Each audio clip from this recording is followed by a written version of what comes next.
Yes, Your Honor.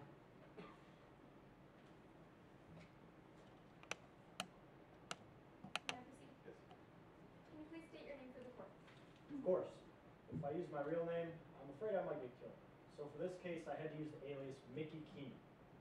Can you tell the court a little bit about yourself? Absolutely. Now, a lot of my colleagues in the MSPD decided to go to the academy right out of high school.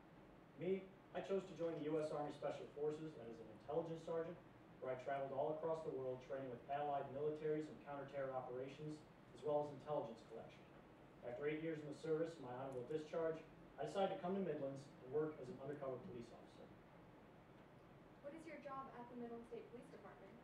Initially, I just started off as a normal patrol officer, but due to my background, the fact that I graduated valedictorian in my class at the MSPD Academy, as well as my ability to adapt to any situation I'm dropped into, I was promoted to detective with the Special Investigations Division, which is the position I currently hold. And how are you involved in today's case? It started in June of 2013. I got a mission from my superior, Frank Kimball, in June 2013. He told me that I needed to investigate alleged corruption within the Midlands Gambling Commission. Detective Keenan, how did you begin this investigation? I started out with just a month-long of fact-finding. I looked up all the major players, all the connections in the Midlands gambling scene.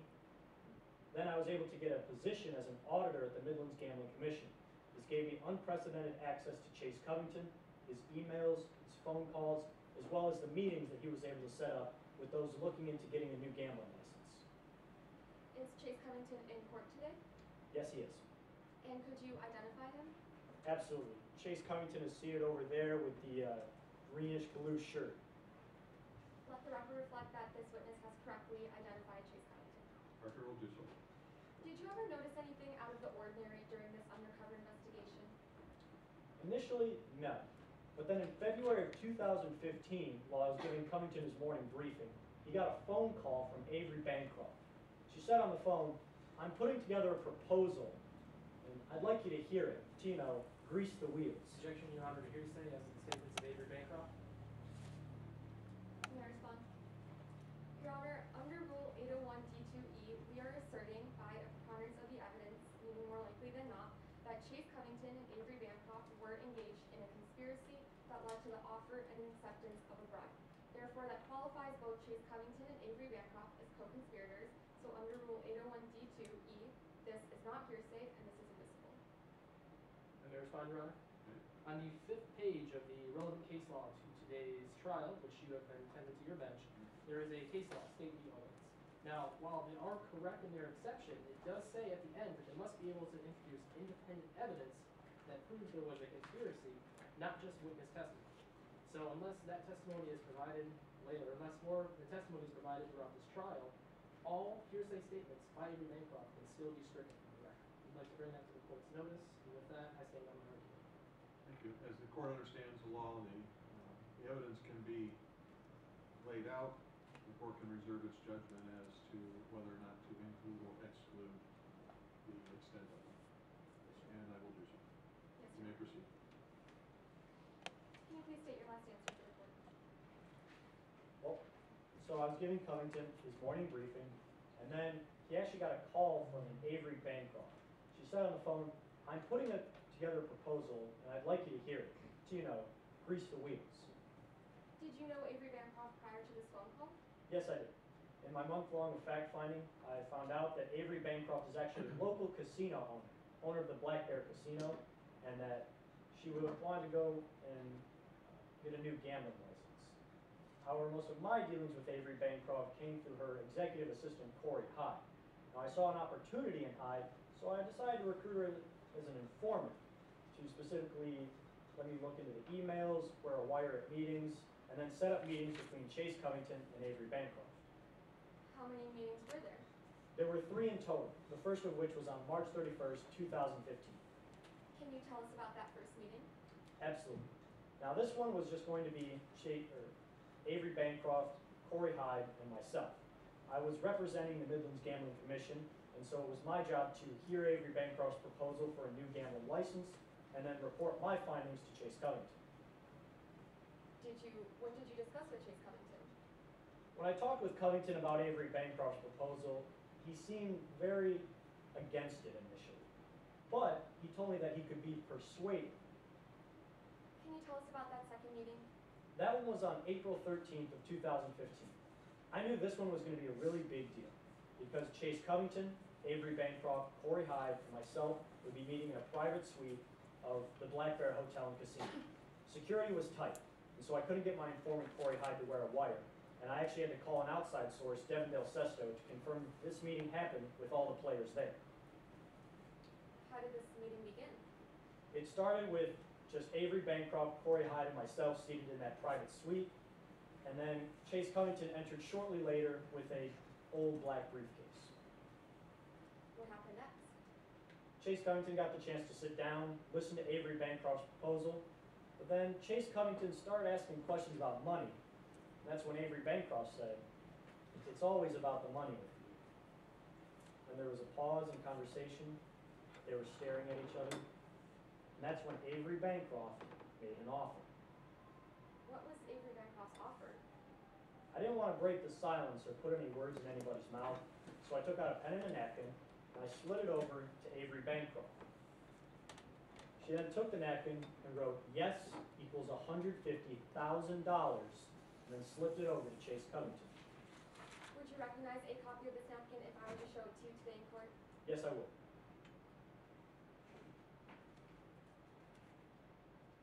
Your Honor, I am approaching opposing counsel with what is marked as Prosecution Exhibit 1.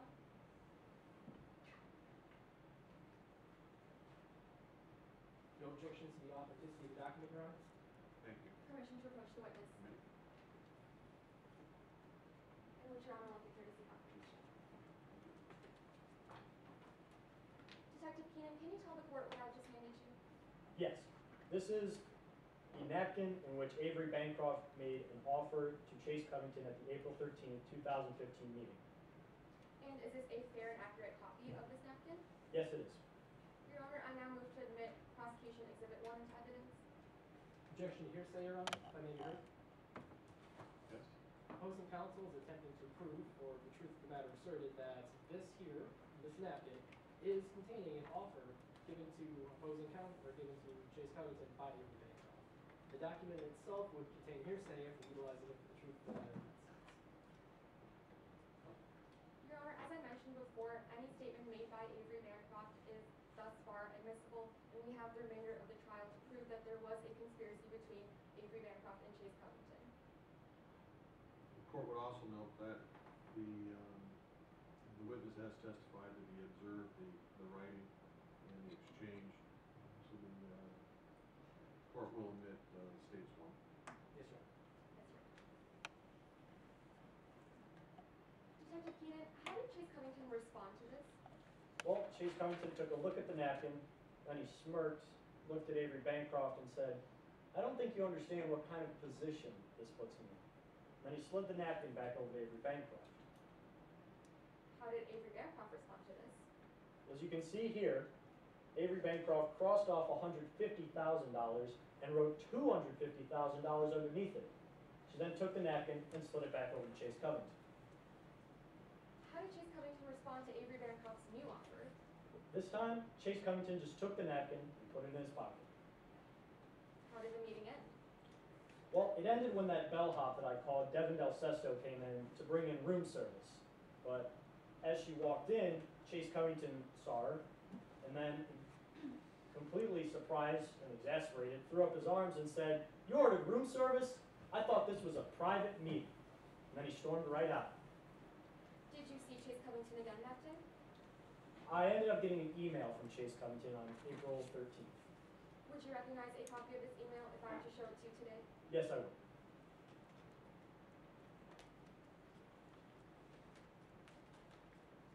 Your Honor, I am approaching opposing counsel with what is marked as Prosecution Exhibit 2.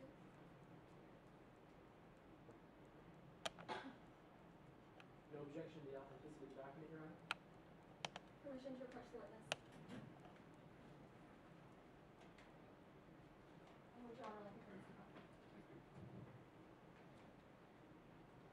Can you tell the court what I just handed you?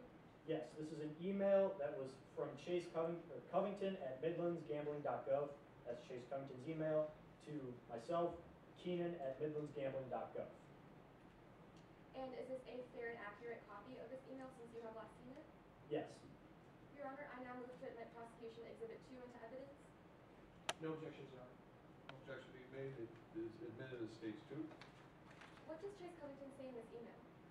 Well, after hearing what Avery Bancroft had to say and also receiving the napkin, later that day, Chase Covington writes in this email, "I'm much more on board with the possibility of letting Avery have another casino than I was before the meeting. So thanks for encouraging me to take it. I think I made it clear to Avery that allowing the same person to operate 2 casinos is a huge break from precedent. And I'm going to need lots of convincing in the next couple of days before I can be comfortable doing something." Avery seems to be willing to find a solution that is beneficial for all of us. That's promising. Chase. Detective Keenan, can you tell us about the third and final meeting? That last one was supposed to be in the same private hotel room as the April 13th meeting. It's going to be Chase Covington, Avery Bancroft, Corey Hyde, and myself. However, Chase Covington wasn't showing up. And so I had to excuse myself to the bathroom, and when I came back, Avery Bancroft was gone too. Did you see Avery Bancroft again that day? I did. I searched around the hotel and the casino, and then I finally found Avery Bancroft in the VIP room of the Black Bear playing blackjack at Allie Thomas's table. What did she say? Well, she seemed incredibly calm considering everything that had happened, Chase Covington not showing up. But she seemed sure that Chase Covington would vote for her casino proposal the next day. Detective Keenan, do you know what happened on April 17th, 2015? I do. That's the day Chase Covington voted for Avery Bancroft's second gambling license. Now, based on the outcome of the vote, as well as interviews conducted by my colleague, Officer Dale Williams, with Devin Del Sesto, the bellhop, Allie Thomas, a blackjack dealer at the Black Bear Casino, as well as Danny Hoy, the head of security at the Black Bear Casino, were able to obtain the warrants for the arrests of both Avery Bancroft and Chase Covington on bribery charges, and then confiscate any briefcases that they had on them at the time of their arrest. What evidence were you able to obtain?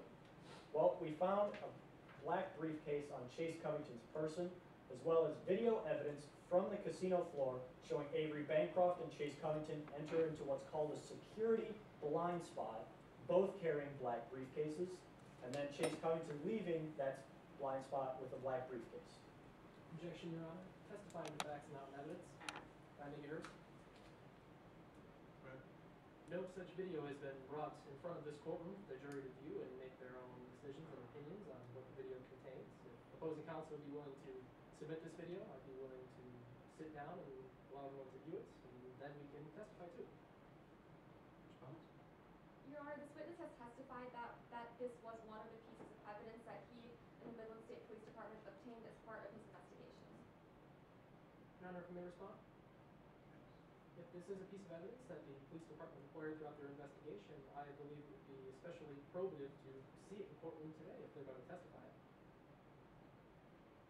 The court will sustain the objection as to the evidence of the video. Court notes that the witness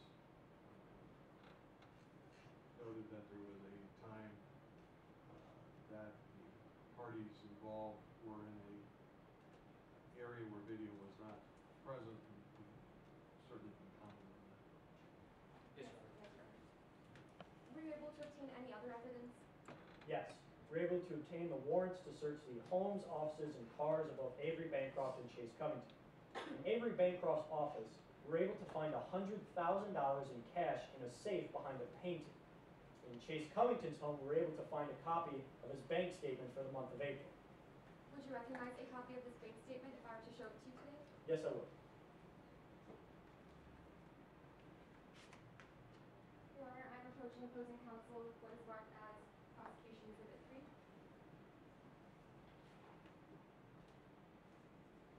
No objection to the authenticity of the document, Your Honor?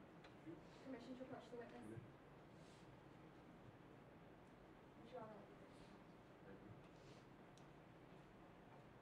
Detective Keenan, is this Chase Covington's bank statement? It is. It even includes a certification of authenticity from Roger Michaels on the front. And is this a fair and accurate copy of this bank statement? Yes, it is. Your Honor, I now move to admit prosecution exhibit 3 into evidence. No objection, Your Honor. So it is, states three.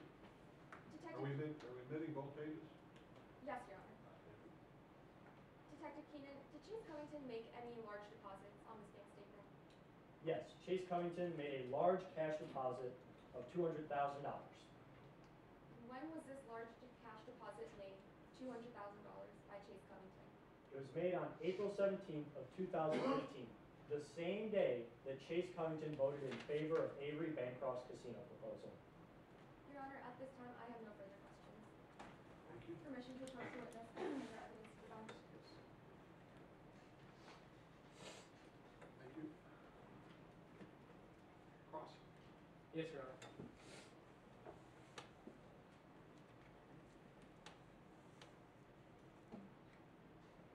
Devin Peasley for the defense. May I inquire?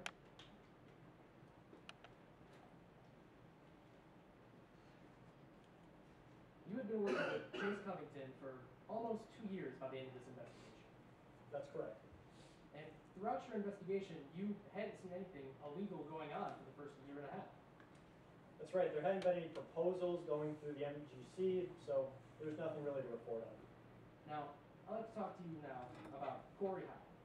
Now, the first meeting you made with Corey Hyde, you had lied to Corey saying that you were an auditor for the Gambling Commission. That's right, I was working undercover. It's standard procedure when you're working undercover to lie about what you're doing in order to preserve your identity and keep the investigation rolling.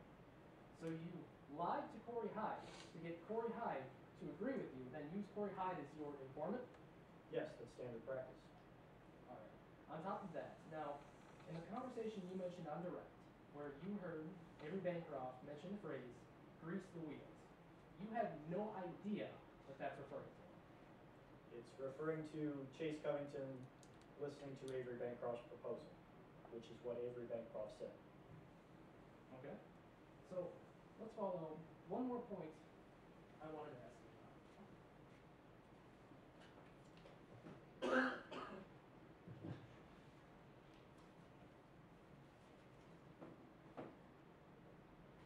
The April 16th meeting. Chase Covington never showed up to that meeting. Not in room 312, no. So, when Chase Covington didn't show up to the meeting, you went into the bathroom. You only have so many glasses of water before you have to excuse yourself. You came out, and you were flustered. Yes, that is correct. Now, just to clarify, at this time, you had been undercover for more than a year and a half. That's right. So, you exit the bathroom, you're flustered, but for the rest of the day, you never see Chase Covington. Did not see Chase Covington on April 16th until I saw some video surveillance which showed Chase Covington enter into a security blind spot in the VIP room of the Black Bear Casino. So, just to clarify, you personally never saw Chase Covington. I saw a video of him. And the video you saw had Chase Covington walk into a blind spot that you saw nothing in. That's right, Chase Covington walked in this blind spot with a black briefcase, and so did Avery Bancroft with another black briefcase. So you have no idea what happened in this blind spot. No, I do not. So, throughout the entire time that you were working alongside Chase Covington, you never saw Chase Covington ask for money. Not directly, no. He made a lot of implications. So, you've never heard Chase Covington ever once directly ask for money, compensation, a bribe? No, I'd like to think he's a little bit smarter than that. Objection, Your Honor, compound question. Already in. You may proceed. So, throughout your entire investigation, you never saw Chase Covington accept anything reminiscent of a bribe. I didn't have to. We had video surveillance of this guy entering into a security blind spot. He goes to his bank later that day and deposits $200,000 in cash. And we see Chase Covington accept a napkin that says yes equals $250,000. But you've already testified you have no idea what happened in that blind spot. No, I do not. You cannot say definitively any briefcases changed hands in the blind spot. No, I cannot. You cannot say definitively any sort of item was swapped in that blind spot between the two. No, they were pretty crafty about that, but not crafty enough for us to not get them. So just to clarify for members of the jury, you can't say definitively Chase Covington accepted a bribe from Avery Bancroft on the 16th. Objection, Your Honor, asked and answered. Sustained. clarify, throughout your entire investigation, there was no hard evidence indicating there was a bribe given to Chase Covington. There was video surveillance of him entering into a security blind spot, a secret location with Avery Bancroft. There was evidence of him changing his mind after he got an offer of yes equals $250,000. There was evidence Just to bring you back to my question, there was no hard evidence. You personally saw no exchange. We had hard evidence in the video, we had hard evidence in the bank statement, we had hard evidence in the intent, we had hard evidence in finding $100,000 in cash in Avery Bancroft's safe. We had hard evidence everywhere to believe that Chase Covington bribed Avery Bancroft. Is it, you agree it's unreasonable for somebody who owns a casino to keep money within the casino? To keep money in a casino? No. But behind a painting in a safe, I'd say that's pretty unreasonable. So Avery Bancroft, the casino owner, it's unreasonable for her to have placed money within a safe in her office. It was pretty odd and unreasonable to hide this money in a safe behind a painting of all places. Your Honor, at this time we have no further questions. Thank you. Redirect? No redirect,